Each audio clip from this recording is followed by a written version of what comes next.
تفہیم القرآن سید ابو العلا مودودی سورہ ابراہیم آیات 18 تا 23۔ اعوذ باللہ من الشیطان الرجیم بسم اللہ الرحمن الرحیم۔ مثل الذین کفروا بربہم اعمالہم کرماد اشتدت بہ الریح فی یوم عاصف۔ جن لوگوں نے اپنے رب سے کفر کیا ہے ان کے اعمال کی مثال اس راکھ کی سی ہے جسے ایک طوفانی دن کی آندھی نے اڑا دیا ہو۔ لا یقدرون مما کسبوا علی شیء، وہ اپنے کیے کا کچھ بھی پھل نہ پا سکیں گے۔ تفسیر یعنی جن لوگوں نے اپنے رب کے ساتھ نمک حرامی، بے وفائی، خود مختاری اور نافرمانی اور سرکشی کی روش اختیار کی اور اطاعت و بندگی کا وہ طریقہ اختیار کرنے سے انکار کر دیا جس کی دعوت انبیاء علیہم السلام لے کر آئے ہیں، ان کا پورا کارنامہ حیات اور زندگی بھر کا سارا سرمایہ عمل آخر کار ایسا لا حاصل اور بے معنی ثابت ہوگا جیسے ایک راکھ کا ڈھیر تھا جو اکٹھا ہو کر مدت دراز میں بڑا بھاری ٹیلا سا بن گیا، مگر صرف ایک ہی دن کی آندھی نے اس کو ایسا اڑایا کہ اس کا ایک ایک ذرہ منتشر ہو کے رہ گیا۔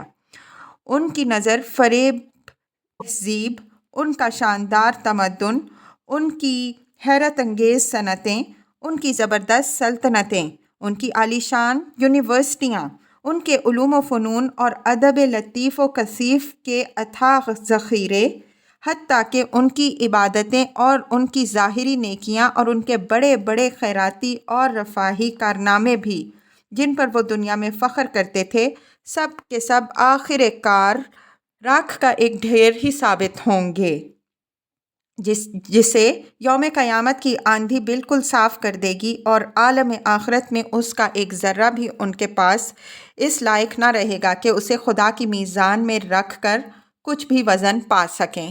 ذالک ھو الضلال البعید، یہی پرلے درجے کی گمگشتگی ہے۔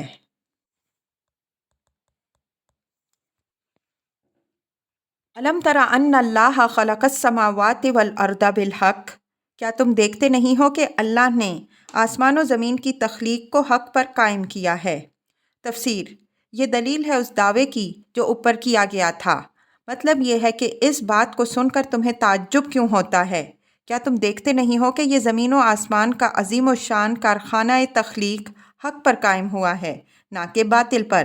یہاں جو چیز حقیقت اور واقعیت پر مبنی نہ ہو بلکہ محض ایک بے اصل قیاس و گمان پر جس کی بنا رکھ دی گئی ہو، اسے کوئی پائیداری نصیب نہیں ہو سکتی، اس کے لیے قرار و ثبات کا کوئی امکان نہیں ہے۔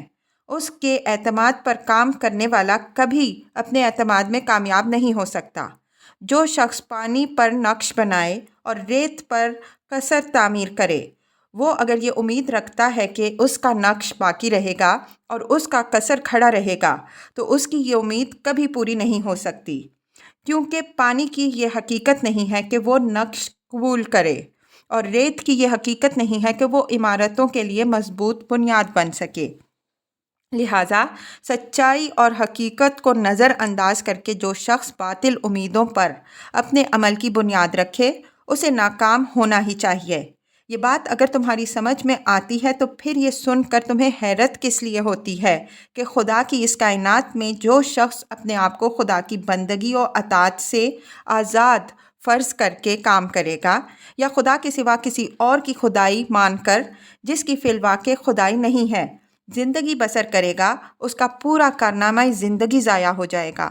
جب واقعہ یہ نہیں ہے کہ انسان یہاں خود مختار ہو یا خدا کے سوا کسی اور کا بندہ ہو، تو اس جھوٹ پر، اس خلاف واقعہ مفروضے پر اپنے پورے نظام فکر و عمل کی بنیاد رکھنے والا انسان تمہاری رائے میں پانی پر نقش کھینچنے والا احمق کا سا انجام نہ دیکھے گا تو اس کے لیے اور کس انجام کی تم توقع رکھتے ہو؟ ان یشاء یذہبکم ویأتی بخلق جدید، وہ چاہے تو تم لوگوں کو لے جائے اور ایک نئی خلقت تمہاری جگہ لے آئے۔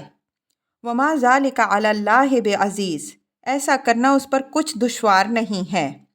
تفسیر دعوے پر دلیل پیش کرنے کے بعد فوراً ہی یہ فقرہ نصیحت کے طور پر ارشاد فرمایا گیا ہے اور ساتھ ساتھ اس میں ایک شبہے کا ازالہ بھی ہے جو اوپر کی دو ٹوک بات سن کر آدمی کے دل میں پیدا ہو سکتا ہے۔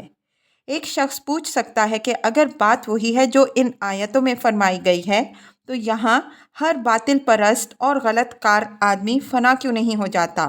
اس کا جواب یہ ہے کہ نادان، کیا تو سمجھتا ہے کہ اسے فنا کر دینا اللہ کے لیے کچھ دشوار ہے؟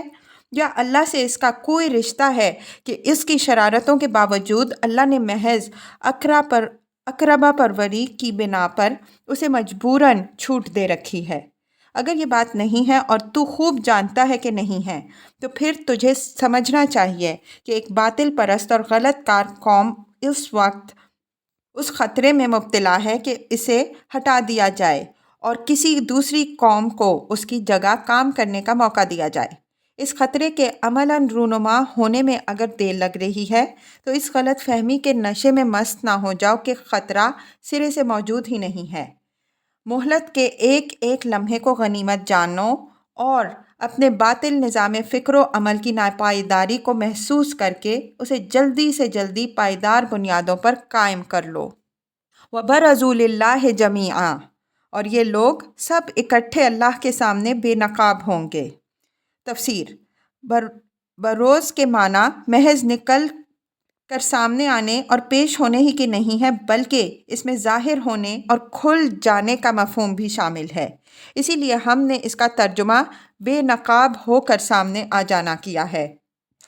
حقیقت کے اعتبار سے تو بندے ہر وقت اپنے رب کے سامنے بے نقاب ہیں، مگر آخرت کی پیشی کے دن جب وہ سب کے سب اللہ کی عدالت میں حاضر ہوں گے تو انہیں خود بھی معلوم ہوگا کہ ہم اس احکم الحاکمین اور مالک یوم الدین کے سامنے بالکل بے نقاب ہیں۔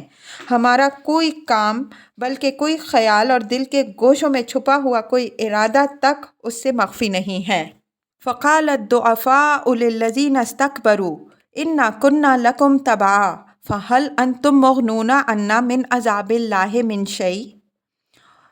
تو اس وقت ان میں سے جو دنیا میں کمزور تھے وہ ان لوگوں سے جو بڑے بنے ہوئے تھے کہیں گے، دنیا میں ہم تمہارے تابع تھے، اب کیا تم اللہ کے عذاب سے ہمیں بچانے کے لیے کچھ بھی کر سکتے ہو؟ قَالُوا لَوْ هَدَانَا اللَّهُ لَهَدَيْنَاكُمْ، وہ جواب دیں گے اگر اللہ نے ہمیں نجات کی کوئی راہ دکھائی ہوتی تو ہم ضرور تمہیں بھی دکھا دیتے۔ سواء علینا اجزعنا ام صبرنا ما لنا من محیص، اب تو یکساں ہیں خواہ ہم جزا فضا کریں یا صبر، بہرحال ہمارے بچنے کی کوئی صورت نہیں ہے۔ تفسیر: یہ تنبیہ ہے ان سب لوگوں کے لیے جو دنیا میں آنکھیں بند کر کے دوسروں کے پیچھے چلتے ہیں یا اپنی کمزوری کو حجت بنا کر طاقتور ظالموں کی اطاعت کرتے ہیں۔ ان کو بتایا جا رہا ہے کہ آج جو تمہارے لیڈر اور پیشوا اور افسر اور حاکم بنے ہوئے ہیں، کل ان میں سے کوئی بھی تمہیں خدا کے عذاب سے ذرہ برابر بھی نہ بچا سکے گا، لہٰذا آج ہی سوچ لو کہ تم جس کے پیچھے چل رہے ہو یا جس کا حکم مان رہے ہو وہ خود کہاں جا رہا ہے اور تمہیں کہاں پہنچا کر چھوڑے گا۔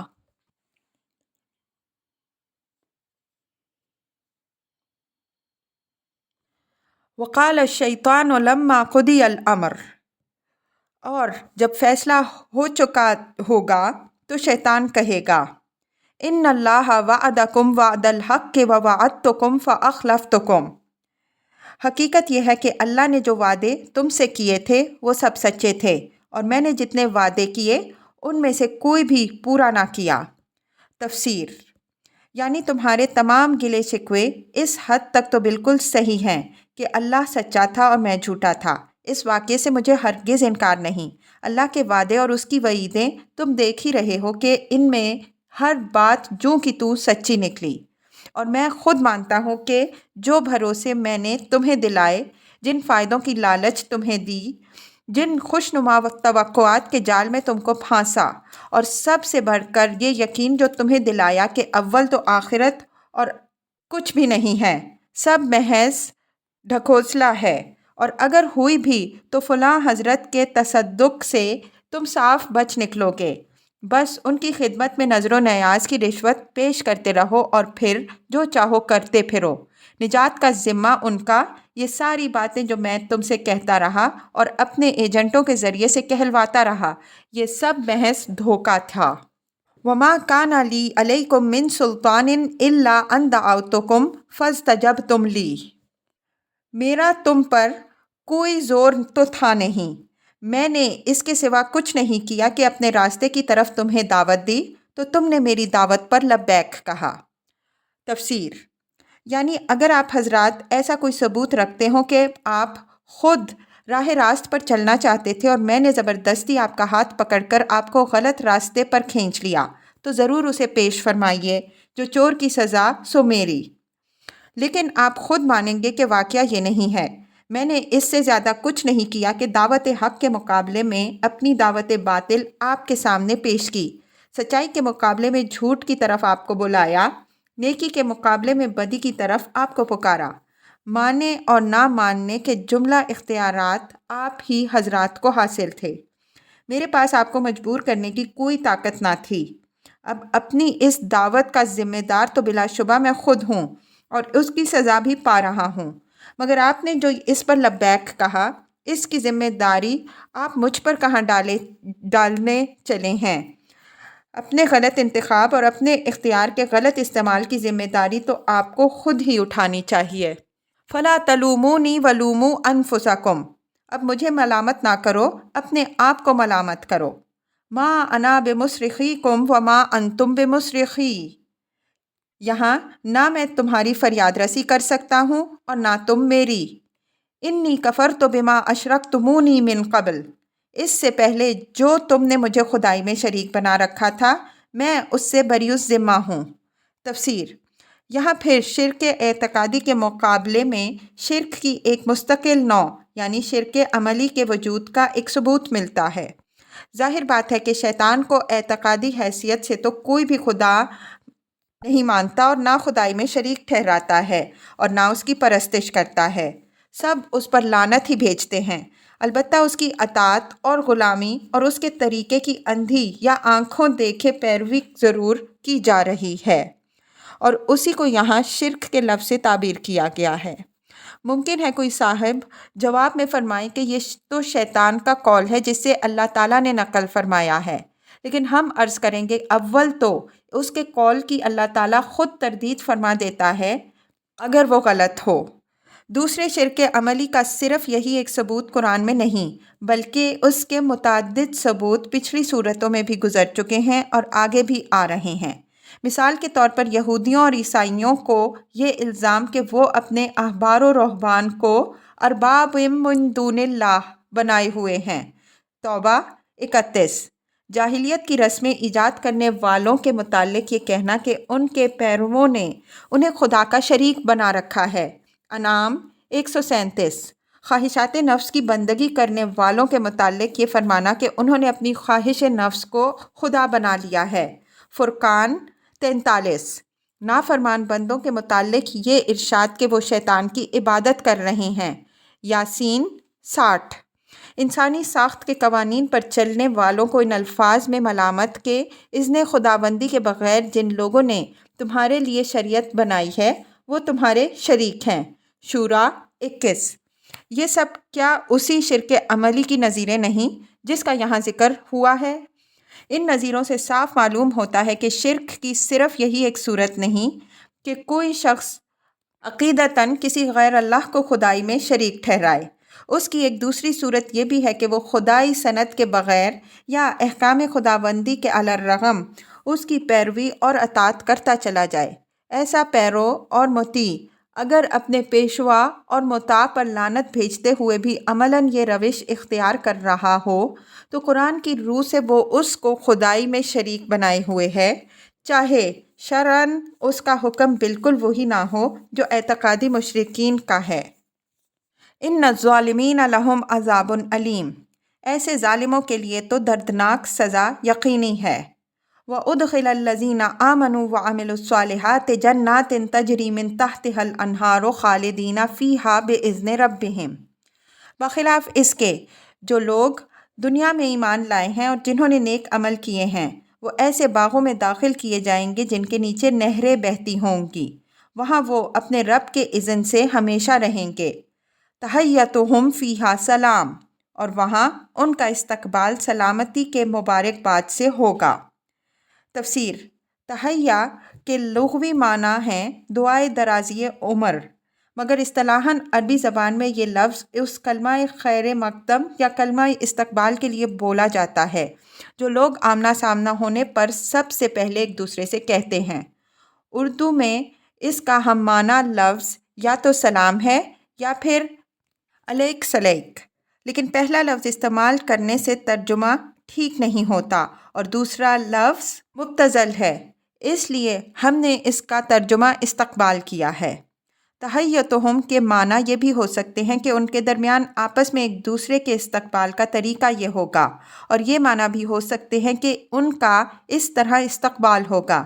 نیز سلام میں دعائے سلامتی کا مفہوم بھی ہے اور سلامتی کی مبارکباد بھی۔ ہم نے موقع کی مناسبت کا لحاظ کرتے ہوئے وہ مفہوم اختیار کیا ہے جو ترجمے میں درج ہے۔